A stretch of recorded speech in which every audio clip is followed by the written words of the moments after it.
Hello bachcho, so the question here is a passage based question and the statement says answer the question on the basis of your understanding of the following passage and related studied concepts. ठीक है, so देखो passage क्या है, make a pile of carom coins, now hit the bottom coin hard with the striker, if you do it well the lowest coin will move away but the rest of the pile will remain at the original position.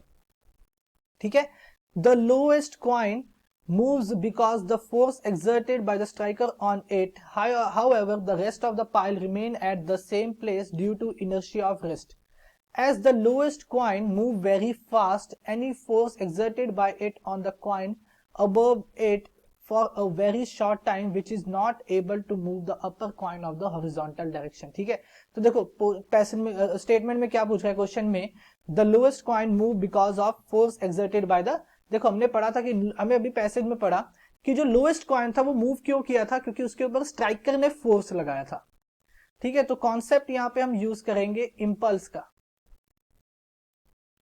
ठीक है, तो answer देखो सबसे पहले options में देखो क्या क्या है. ऑप्शन ए कहता है rest of pile, option B है स्ट्राइकर, ऑप्शन सी है कैरम एंड ऑप्शन डी है नन ऑफ दिस. तो फोर्स किसने लगाया था लोएस्ट कॉइन पे, लोएस्ट कॉइन पे फोर्स लगाया था स्ट्राइकर ने. ठीक है, किसने लगाया था फोर्स, स्ट्राइकर ने वो फोर्स लगाया था जिसकी वजह से लोएस्ट कॉइन जो था वो मूव कर गया. ठीक है, अब ऐसा हुआ क्यों, कैरम का वो जो लोएस्ट कॉइन मूव किया and rest of the pile ऐसे ही रहा अपना एज इट इज रहा, ऐसा क्यों हुआ, बिकॉज जो स्ट्राइकर ने फोर्स लगाया, फोर्स बाय स्ट्राइकर